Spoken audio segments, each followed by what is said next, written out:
কিয়ামতের দিন আপনারা অনেক আলোচনা শুনেছেন কিয়ামতের বর্ণনা, যে ছেলে তার মাকে, মা তার ছেলেকে, স্বামী তার স্ত্রীকে, স্ত্রী তার স্বামীকে, কেউ কাউকে পরিচয় দিবে? দিবে? যার জন্য আপনি রাত্রে শাটার ভেঙে চুরি করেছেন আপনার স্ত্রীকে মুখে খাবার তুলে দেওয়ার জন্য, যেই সন্তানটার জন্য মাথার ঘামকে পায়ে ফেলেছেন, ইনকাম করেছেন, সেই স্ত্রী সন্তানাদি সেদিন পরিচয় দিবে না। তো এটা আসল ভালোবাসা না ধোঁকা? ধোঁকা। তার মানে আসল ভালোবাসা কোনটা? আসল প্রেমিককে এবার দেখেন, পৃথিবী থাকবে না, পৃথিবী লন্ড ভন্ড হয়ে যাবে, আসমান চূর্ণ বিচূর্ণ হয়ে যাবে, সমস্ত মানুষ ধ্বংস হয়ে যাবে। আল্লাহ সুবহানাহু ওয়া তাআলা কোরআনে সূরা রহমানের 26 নম্বর আয়াতের ভিতর আল্লাহ বলেছেন, কুল্লু মান আলাইহা ফান, সমস্ত কিছুই হলো ধ্বংসশীল, সমস্ত কিছুই ধ্বংস হয়ে যাবে। ওয়া ইয়াবকা ওয়াজহু রাব্বিকা যুল জালালি ওয়াল ইকরাম, একমাত্র তিনি থাকবেন আল্লাহ সুবহানাহু ওয়া তাআলা, আল্লাহ ব্যতীত সমস্ত কিছুই ধ্বংস হয়ে যাবে। আল্লাহ সুবহানাহু ওয়া তাআলা বলেছেন সূরা আল হাদিদের ভিতরে, হুয়াল আউয়াল, সূরা হাদিদের 3 নম্বর আয়াতের ভিতরে আল্লাহ সুবহানাহু ওয়া তাআলা বলেছেন হুয়াল আউয়াল ওয়াল আখির, আল্লাহ বলেছেন আমি হলাম সর্বপ্রথম, আমি হলাম সর্বশেষ। তার মানে আল্লাহ সর্বপ্রথম ছিলেন, আছেন, থাকবেন, তিনি হলেন আল্লাহ। আর সমস্ত কিছুই ধ্বংস হয়ে যাবে। সমস্ত কিছুই যখন ধ্বংস হয়ে যাবে, এগুলো যতগুলো ভালোবাসা আপনার আত্মীয়তার বন্ধন ছিল, সেগুলো সমস্ত কিছু বিনষ্ট হয়ে যাবে। তার মানে আসল প্রেমিককে যদি আপনি ইমানদার হন, আপনি যদি প্রকৃত পক্ষে যদি একজন মুমিন বলে দাবি করেন, তো মুমিন যে হবে 1 নম্বরে আসল ভালোবাসা করবে, আল্লাহর সঙ্গে প্রেম করবে, আল্লাহকেই বেশি বেশি করে ভালোবাসবে। কেন কেন কেন? যখন আপনি মারা যাবেন, যখন আপনি মারা যাবেন, আমার নবীজি বলেছেন ইয়াতবাউল মাইয়িতা সালাসাতুন, মৃত্যু ব্যক্তির সঙ্গে 3টি জিনিস যায়, আহলুহু ওয়া মালুহু ওয়া আমালুহু, তার আহল যায়, তার মাল যায়, তার আমল যায়। তার আহল পরিবার থেকে যায়, তার মাল থেকে যায়। তখন আপনাকে নীরব না করে কবরস্থানে 3 মুষ্টি মাটি দিয়ে চলে আসবে। আপনার সন্তান, আপনার স্ত্রী আপনাকে আপনার পাশে আর শুতে নেবে না। তার মানে আপনি মারা গেলেন, যখন আমার আত্মাটি যখন বের হয়ে চলে যাবে, তখন আপনার ভালোবাসা কেটে যাবে, তখন আপনার ভালোবাসা শেষ। যদি প্রকৃত ঈমানদার হন, যে আল্লাহর সঙ্গে প্রেম করবে, যদি আপনি মারা যান, কবরে আল্লাহকে পাবেন। কিয়ামত যেদিন হবে, কেউ যদি পরিচয় না দেয়, আপনি যদি আল্লাহকে ভালোবাসেন, কিয়ামতের দিন আল্লাহর ভালোবাসা পাবেন। আর মুমিন যারা হবে, কিয়ামত যখন শেষ হয়ে যাবে, 2টি ঠিকানা থাকবে, একটা জান্নাত আর একটা জাহান্নাম, একটা জান্নাত আর একটা জাহান্নাম। যারা ঈমানদার হবে, যারা আল্লাহকে ভালোবাসবে, জান্নাতীরা জান্নাতে চলে যাবে, আর আল্লাহর ভালোবাসা জান্নাতে তারা পেতে থাকবে, জান্নাতে আল্লাহকে দেখতে পাবে। তার মানে যারা আল্লাহর সঙ্গে ভালোবাসা করবে, আল্লাহকে যারা প্রেম করবে, তারা জান্নাতে গিয়ে আল্লাহকে পাবে। এটাই হলো আসল ভালোবাসা, এটাই হলো আসল ভালোবাসা। জামিরুল পানিটা দাও তো, হাল্লা না হয়, একবারে চুপচাপ।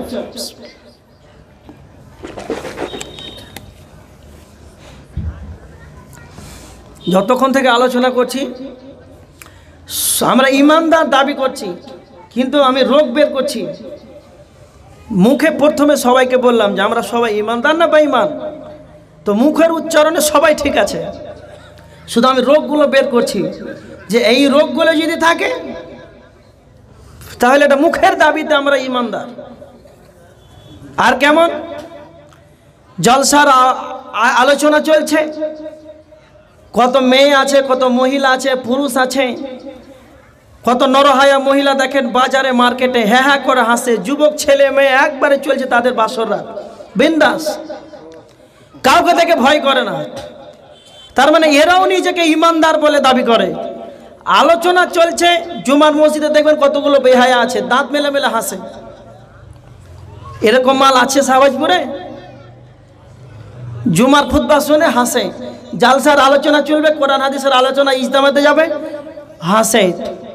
তাদের কিছুক্ষণ আগে আপনাদের সভাপতি মহাশয় একটু টার্চ দিয়েছিলেন, একজন কিরাত করেছিলেন, তাই বলেছিলেন যে এরা কোনোদিন মুমিন হতে পারে না যারা আল্লাহর আলোচনা শুনবে আর দাঁত মেলে মেলে হ্যাঁ হ্যাঁ করে হাসবে আর চিগরি করবে, উল্লাস খেল তামাশা ভাববে, এরা কোনোদিন মুমিন হতে পারে না। কেন? আল্লাহ বলেছেন মুমিন তো তারাই যখন আল্লাহর আলোচনা করা হবে তখন মুমিনের দিল যেন কম্পিত হবে। আল্লাহ সুবহানাহু ওয়া তাআলা সূরা আনফালের 2 নম্বর আয়াতের ভিতরে বলেছেন ওয়াজিলাত কুলুবুহুম, মুমিন তো তারাই যখন আল্লাহর আলোচনা করা হবে, আল্লাহর নাম নেওয়া হবে, আল্লাহর বরাদ্দ যখন বয়ান করা হবে, মুমিন তো তারাই তাদের অন্তরগুলো কম্পিত হবে। এবার আপনি কেমন করে বুঝতে পারবেন যে আমি ঈমানদার? যদি আল্লাহর আলোচনা শুনে, কোরআন হাদিসের আলোচনা শুনে, ইজতেমাতে, জলসাতে, জুম্মার খুতবাতে যদি আপনার এই লোমগুলো দাঁড়া হয়ে যায়, এই লোমগুলো খাড়া হয়ে যায় আর অন্তরটা কেঁপে উঠে, কোনোদিন কোরআনের আয়াত শুনে যেন চোখে যেন পানি চলে আসে, অশ্রু বের হয়, তখন আপনি বুঝতে পারবেন যে আমার ভিতরে কিঞ্চি পরিমাণ যেন ঈমান আছে। আর যদি কোরআনের আয়াত শুনে, আল্লাহর আলোচনা শুনে যদি আপনার পশ্চিমকালেও কোনোদিন চোখে পানি এলো না, আল্লাহর ভয় এলো না, আর হাতের লোমগুলো যেন কোনোদিন দাঁড় হলো না, এরা পশ্চিমকালেও কোনোদিন মুমিন হতে পারে না।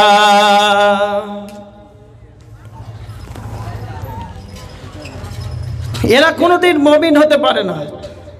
তার মানে মসজিদে নববীতে আল্লাহর নবীর মতো ইমামের পিছনে মদিনার মুনাফিকরা সালাত আদায় করতেন।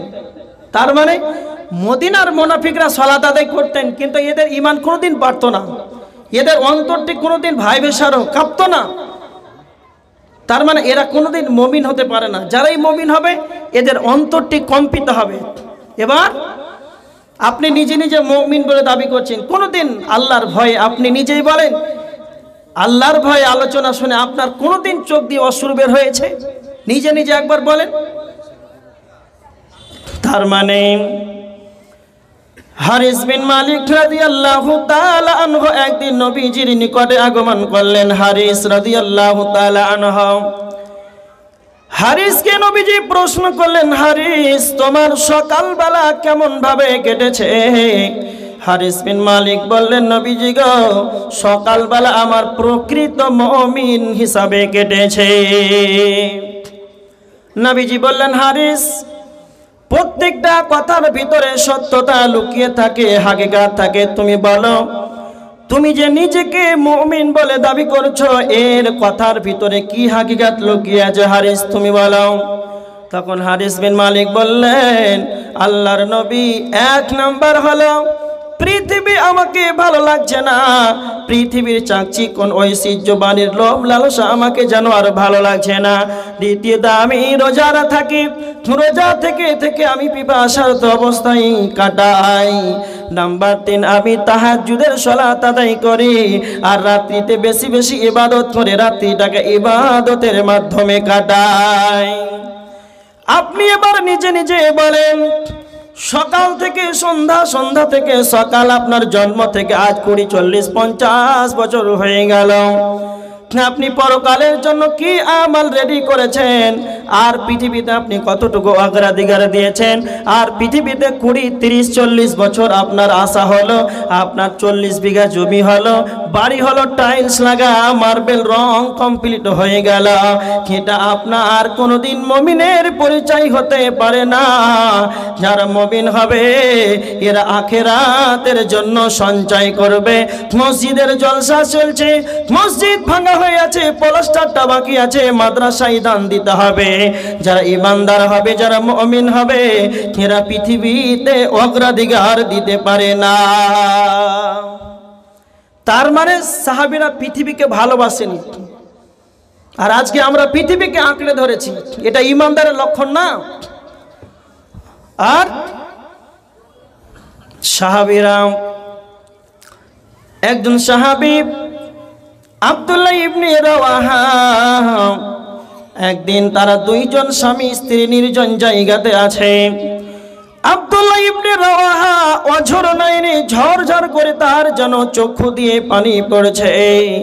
আর আব্দুল্লাহ ইবনে রাওয়াহা তার স্ত্রী বলছেন যে আমার স্বামী যেন কি শব্দ পাঠ করছেন, আর আমার স্বামীর যেন চোখ দিয়ে পানি আসছে।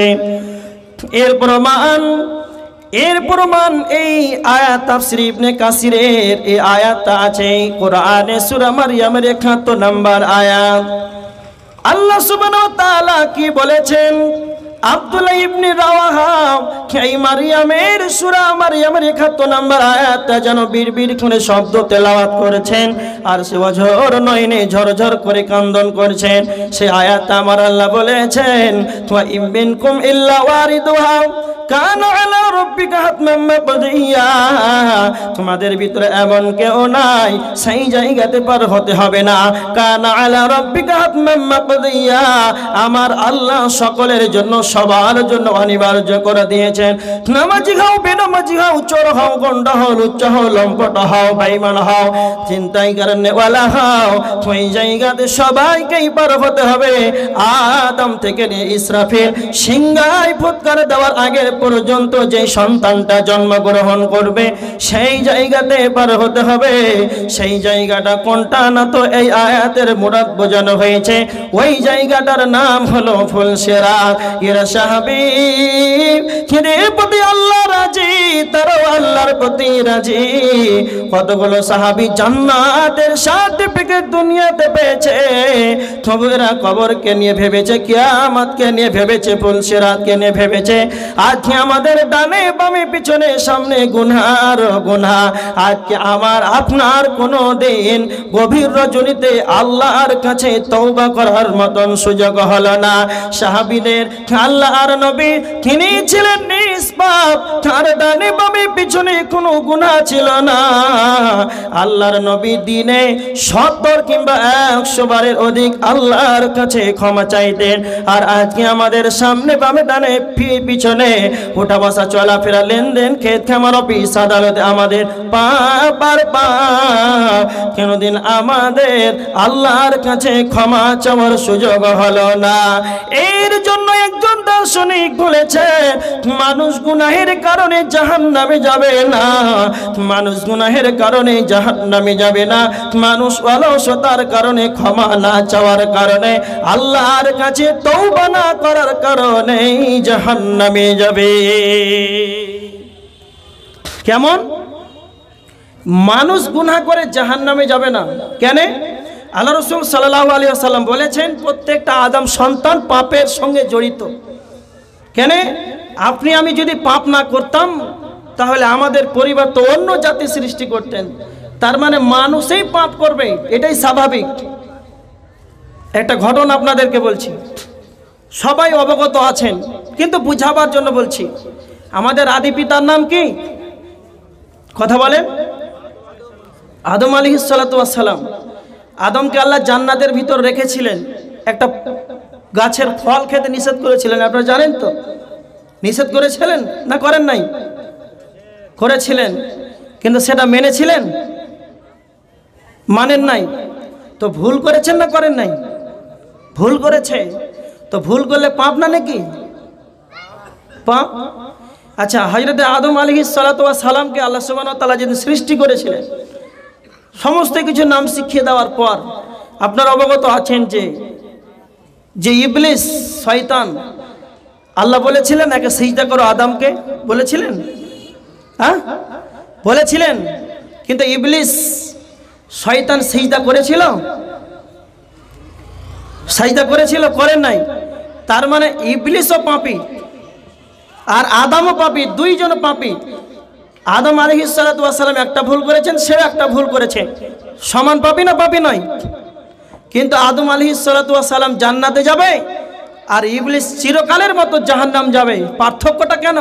আরে দুইজনই তো সমান পাপী। কথা বলেন, দুইজনই সমান পাপী।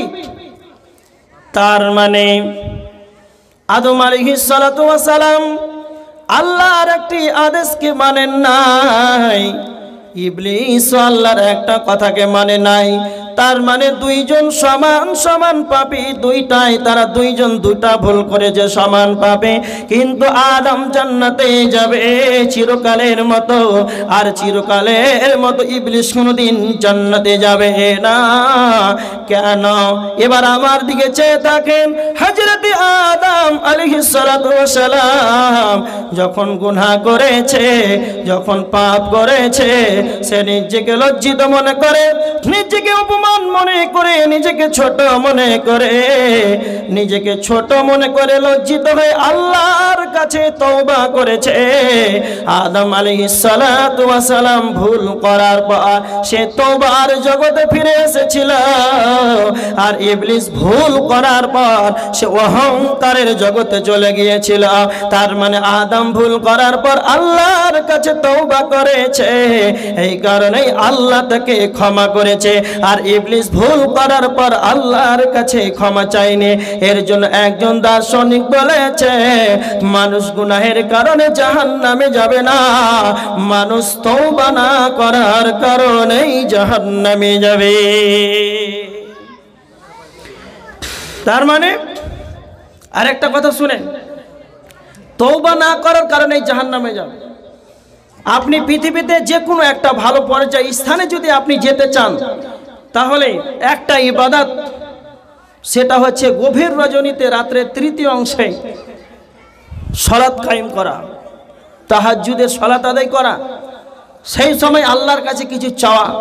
আর আপনি যদি মুমিন হন, নিজেকে যদি মনে করেন যে আমি জাহান্নাম থেকে বাঁচবো, জান্নাতে যাব, তবেই মুমিনের একটা সময়, সেটা হচ্ছে রাত্রের তৃতীয় অংশ।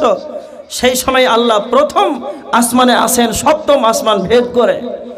এই জন্য আমরা সকলেই আল্লাহর কাছে ক্ষমা চাইব তো ইনশাআল্লাহ, বলেন ইনশাআল্লাহ। এবার দেখেন, মুমিন নিয়ে আলোচনা করছি, তো মুমিনের একটা গুণ হবে, ভুল করবে ক্ষমার জগতে চলে যাবে, ক্ষমা চাইবে, বাস এতটুকু দিলাম। নাম্বার 2, মুমিন যে হবে, আল্লাহর কালামের আয়াত শুনে তাদের ঈমান বাড়বে, যাদাতুহুম ঈমানা, তাদের ঈমান বাড়তে থাকবে। আপনাদের শাহবাজপুর এলাকা এরকম লোক আছে যে এই মসজিদের উন্নতি কল্পে জালসার আয়োজন করেছেন, 2 মাস হয়ে গেল। একজন যে সর্দার আছে কিংবা দায়িত্বশীল যারা আছেন, মসজিদে দাঁড় হলেন যে আমরা একটা সভা করব, আলোচনা সভা। কেউ যদি বলে একটা ইজতেমা করব, তাহলে অনেক মানুষ আছে গ্রামের যারা নিষেধ করে যে এগুলো করে কি হবে, এগুলো করতে হবে না। এরকম মাল আছে আপনাদের দিকে? কি বলছেন আপনারা, সত্য কথা বলেন, আছে? এরা মুমিন হতে পারে না, এরা জানে না, কোরআন হাদিসে এদের জ্ঞান নাই, বিধায় এই কথাগুলো বলে। কেন? এই আলোচনা করে কি লাভ হবে? তো আল্লাহ বলেছেন সূরা জারিয়াতের 54 নম্বর আয়াত, ওয়াযাক্কির ফাইন্না যিকরা তানফাউল মুমিনিন, নসিহত করো, বুঝাতে থাকো, আর এই বুঝানোটা মুমিনের উপকারে আসবে। বলেন তো কার উপকারে আসবে? কার? বলেন কার উপকারে আসবে? মুমিনের উপকারে আসবে। এবার দেখেন, মুমিনের আয়াত শুনবে, আলোচনা শুনবে, তো এদের ঈমানটা বাড়বে। তার মানে আমি 1 ঘন্টা পার হয়ে গেল আলোচনা করছি, যারা মুমিন হবে এদের ঈমানটা বাড়বে। জুমার খুতবা শুনবে, নামাজে যাবে, কোরআন তেলাওয়াত হবে, সামনে আসছে রমজান মাস, তারাবির সালাত আদায় করবে, কিয়ামুল লাইল তাহাজ্জুদের সালাত আদায় করবে, বাকি 11 মাস। আর আয়াতগুলো কোরআনের আয়াত পড়বে, শুনবে, তাদের ঈমানটা তাদের বাড়বে। আর যাদের বাড়ে না, এরা ঈমানদার নয়। তার মানে আল্লাহ বলেছেন যে আমার কালামের আয়াত শোনানো হবে, তো ঈমানদারদের এদের ঈমান যেন বাড়বে।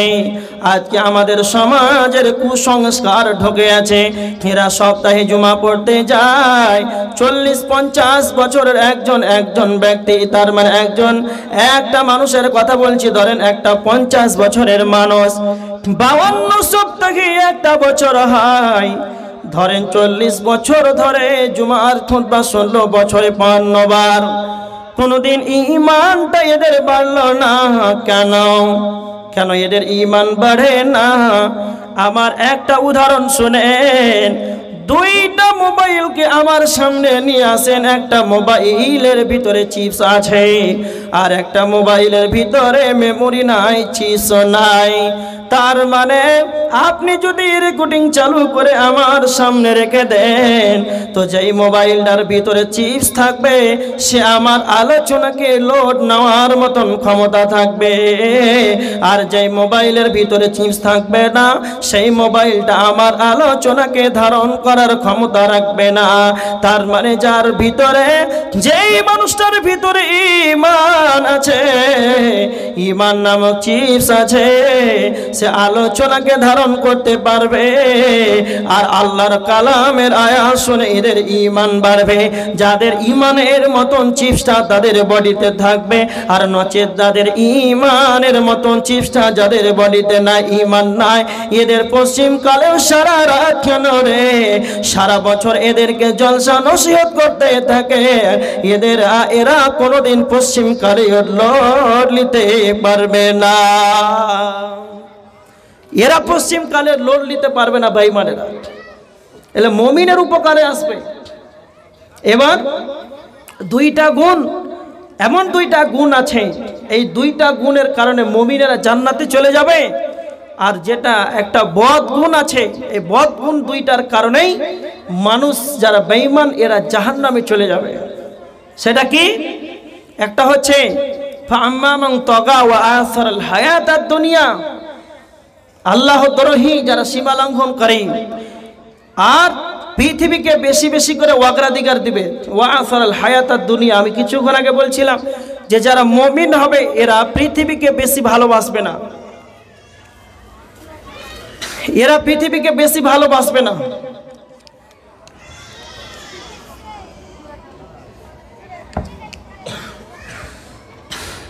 এটা রাখেন। তার মানে যারা আল্লাহ দ্রোহী, সীমা লঙ্ঘনকারী, দুই বেশি বেশি করে পৃথিবীতে অগ্রাধিকারকারী, আল্লাহ সুবহানাহু ওয়া তাআলা বলছেন ফাইনাল জাহিমা হিয়াল মাওয়া, তাদের এই দুইটা গুণের কারণে তাদের ঠিকানা হবে জাহান্নাম। আর মুমিন যারা হবে, মুমিনের দুইটা গুণের কারণে তারা জান্নাতে চলে যাবে। সেই দুইটা গুণ হলো, আল্লাহ বলেছেন ওয়া আম্মা মান খাফা মাকামা রাব্বিহি ওয়া নাহান নাফসা আনিল হাওয়া ফাইন্নাল জান্নাতা হিয়াল মাওয়া। এক নাম্বার গুণ তাদের হবে যে যারা সেখানেই থাকবে, যেখানে থাকবে আল্লাহর সামনে উপস্থিত হওয়াকে, দণ্ডায়মান হওয়াকে তারা ভয় করবে। তারা জলহীন প্রান্তে থাকবে, জল সমুদ্রের ভিতরে থাকবে, যেখানেই থাকুক না কেন, যেই জায়গাতেই থাকবে সদা সর্বদা আল্লাহকে এরা ভয় করবে। যারা ঈমানদার, 3 দিন থেকে অনাহারে আছে, পেটে কোনো খাবার নাই, মালদার 50 বিঘার ময়দান রয়েছে, 50 বিঘার বড় বড় মালদাতে আমের বাগান রয়েছে। এমন একটা সময় পার হয়ে যাচ্ছে, সেই সময়টা আমের সমান বড় বড় মালদার ফজলি আম ঝুলে আছে, ওপর দিকে তাকাই লাল লাল আম, পেটে অনেক দিন থেকে খাবার নাই, মনটা চাই কিন্তু যে মুমিন হবে সে খাবে না, যে আমি মালিকের অর্ডার না হলে খাবো না। কেননা আমি যদি এই 50 বিঘার ময়দানে, এই 50 বিঘার বাগানের ভিতরে যদি আমাকে কেউ না দেখে, তাহলে স্বয়ং আমার আল্লাহ আমাকে দেখছে। তার মানে যারা মুমিন হবে এই গুণটা তাদের ভিতরে, দণ্ডায়মান হওয়াকে, উপস্থিত হওয়াকে, সদা সর্বদা আল্লাহকেই ভয় করবে। দ্বিতীয় নম্বর হলো ওয়ানাহান নাফসা আনিল হাওয়া, আল্লাহ বলেছেন তারা নিজে প্রবৃত্তিকে লালসা মুক্ত করবে, নিজের মন মতন চলবে না, নিজের নফসকে কন্ট্রোল করবে। তার মানে মুমিন যে হবে সে হবে পরাধীন, সে কোনোদিন স্বাধীন হতে পারে না, সে কোনোদিন স্বাধীন হতে পারে না। শাহবাজপুর এলাকায় গেলেন, মার্কেটে যখন গেলেন, কালিয়াচকের চৌরঙ্গিতে যখন গেলেন, এক জায়গায় চলছে সিনেমা, আর এক জায়গায় চলছে lottery, carrom board, free fire, PUBG, শয়তানের যতগুলো আঁকড়া রয়েছে, ইমানদার যে হবে মনটা চায় একবার একটা গেম খেলে দেখি, একবার লটারিটা কেটে দেখি, কিন্তু মনটা বারবার চায়। কিন্তু মুমিন যারা হবে রে, নিজের প্রবৃত্তিকে লালসা মুক্ত করবে, যেই ব্যক্তি নফসের পূজা করবে, নিজের মন যা চাই মনের মতন দুনিয়া করবে, এ কোনোদিন মুমিন হতে পারে না। নিজের নফসকে কন্ট্রোলে রাখার কারণে আমার আল্লাহ বলেছেন আল্লাহকে ভয় করবে, দ্বিতীয়ত নিজের প্রবৃত্তিকে লালসা মুক্ত রাখবে। তো আমার আল্লাহ বলেছেন এই দুইটা গুণের কারণে তাদের ঠিকানা হবে ফাইনাল জান্নাত হিয়াল মাওয়া, তাদের ঠিকানা হবে জান্নাত। মুমিনের এই দুইটা গুণের কারণেই এদের ঠিকানা হবে জান্নাত। আর কি আল্লাহ রাসূল সাল্লাল্লাহু আলাইহি ওয়াসাল্লাম বলেছেন যে দুনিয়া ও সিজনুল মুমিন, মুমিনের জন্য হচ্ছে দুনিয়াটা জেলখানা, ও জান্নাতুল কাফির, কাফেরের জন্য হচ্ছে জান্নাত। কথাটা খুব ভালো করে নেন। মুমিনের জন্য এই দুনিয়াটা জেলখানা কেন, জেলখানার কথা কেন বলা হয়েছে? আপনারা কথা বলেন তো আমার সঙ্গে, যে জেলখানার ভিতরে যারা থাকে এরা নিজের মন মতন যেটা মন চাই সেটাই করতে পারে জেলখানার ভিতরে? কথা বলবেন কিন্তু, কি বলছেন আপনারা? পারবে? তার মানে জেলের ভিতরে স্বাধীন না পরাধীন? কি বলছেন আপনারা? জেলের ভিতরে স্বাধীন নয়, পরাধীন। তার মানে ওই জেলের মালিক যা আছে, যা যা বলবে তারা সেটাই করবে। তার মানে জেলের মালিক যা আছে তারা স্বাধীন নয়, তারা পরাধীন। এটা দুনিয়াটা মুমিনের জন্য জেলখানা। মুমিনের মালিক রয়েছে। মুমিনের মালিক কে একবার বলেন তো? এর প্রমাণ আল্লাহ সুবহানাহু ওয়া তাআলা সূরা বাকারা 257 নম্বর আয়াতের ভিতরে বলছেন আল্লাহু ওয়ালিয়ুল্লাযিনা আমানু, মুমিনের মালিক হচ্ছেন আল্লাহ সুবহানাহু ওয়া তাআলা, মুমিনের অভিভাবক হলো আল্লাহ। কথা বুঝতে পেরেছেন? তার মানে আল্লাহ যা যা বলবে মুমিন তা করবে। তো মুমিন স্বাধীন না পরাধীন? কি বলছেন আপনারা? মুমিন স্বাধীন না পরাধীন? পরাধীন। মুমিনের নিজের নফস যা চাই, যেটা মন চাই সেটা করতে পারে না। আল্লাহর কোরআন, নবীজির সুন্নাহ যা যা করতে বলেছে, কোরআনের আদেশ নিষেধকে মেনে চলবে। এর জন্যই আর দুনিয়া ও সিজনুল মুমিন, মুমিনের জন্য দুনিয়াটা হচ্ছে জেলখানা। এদের নিজের মন মতন এরা দুনিয়াতে চলতে পারে না। বা জান্নাতুল কাফির, আর কাফেরের কেন জান্নাত? তার মানে এই নিজের মন মতন চলবে। আপনারা বলেন তো, সোনার থালা, সোনার গিলাস পানি পান করা যাবে, থালাতে খাওয়া যাবে, এটা হালাল না হারাম? কি বলছেন আপনারা? এটা হারাম। তো ভারতবর্ষের মাটিতে এমন কোন আপনাদের কাছে কোনো প্রমাণ আছে যে সোনার থালাতে কেউ খায়? আপনারা জানেন? জানেন না মনে হয়। অনেকেই আছে। বাংলাদেশের একজন, কিছুদিন হলো, 3 মাসের ঘটনা, তার ছেলের বয়স 3.5 বছর। তার মানে প্রথম ভাত শুরু করবে ওই সোনার থালা দিয়ে। 2.5 বছর বয়সে একটা সোনার থালা বানিয়েছে আর একটা চামচ, 2টা জিনিস। এটাই হচ্ছে জান্নাত। দুনিয়াটা এদের জন্য জান্নাত। তার মানে মুমিনেরা সোনা থালাতে পান করবে জান্নাতে, আর কাফেররা পান করছে দুনিয়াতে। মানে এদের নিজের নফস যা চাই, যেটা মন সেটাই করে। এর জন্য দুনিয়াটা হচ্ছে কাফেরদের জন্য জান্নাত। এতটুকু আলোচনা করলাম। আর একটা কথা বলছি শুনেন। পৃথিবীতে যতগুলো যানবাহন আছে, প্লেন থেকে নিয়ে সাইকেল পর্যন্তই ধরেন, প্রত্যেকটা গাড়ির ব্রেক আছে তো? কি বলছেন আপনারা? ব্রেক আছে। কিন্তু মুমিনের ব্রেক আছে না নাই? হ্যাঁ, মুমিনের ব্রেক আছে। কে বলতে পারবেন সেই ব্রেকটার নাম? এটা ব্রেক, রুখতে হবে গাড়ি। তার মানে দেখেন, ব্রেকটার নাম হচ্ছে বিবেক। বিবেক এই মস্তিষ্ক, ব্রেন, চেতনা, উদ্দীপনা, এই যেটা জ্ঞান বিবেক আল্লাহ দিয়েছেন মানুষকে, পৃথিবীতে আপনি খারাপ করেন আর ভালো করেন, প্রথম বাধা কে দিবে?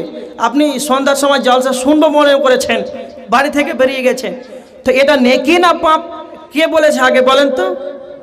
এই বিবেক, এই বিবেক। তার মানে মুমিন খারাপ কাজ করবে না, কিসে বাধা দিবে? বিবেকে। তাহলে মুমিনের ব্রেক হচ্ছে এই বিবেক, নিজের কন্ট্রোলে রাখবে তার নাফসটাকে, আর তার বিবেককে বাধা দিবে যে এটা খারাপ কাজ। যখন আপনার বিবেকটা নষ্ট হয়ে যাবে, সুদ খাচ্ছেন, অ্যাভেলেবেল সুদ চলছে, জেনা করছেন, ব্যভিচার করছেন, যতগুলো শয়তানের খারাপ খারাপ করছে কাজ করছেন, আপনার বিবেকে বাধা দেয় না। এইগুলো সবাই করছে তো আমিও করি, সবাই করছে তো আমিও করি, তখনই দেখবেন আপনার বিবেক নষ্ট হয়ে গেছে, তখন আপনি মুমিনের লিস্ট থেকে বেরিয়ে গেছেন। কি বলছি কথা বুঝতে পেরেছেন? আল্লাহ বলেছেন মুমিন তারা হবে যে আমার প্রতি ভরসা করবে। আল্লাহ সুবহানাহু ওয়া তাআলা বলেছেন সূরা ইব্রাহিমের 11 নম্বর আয়াতের ভিতরে, ওয়ালাল্লাহি ফালইয়াতাওয়াক্কালিল মুমিনুন, মুমিনের উচিত আল্লাহর প্রতি ভরসা করা।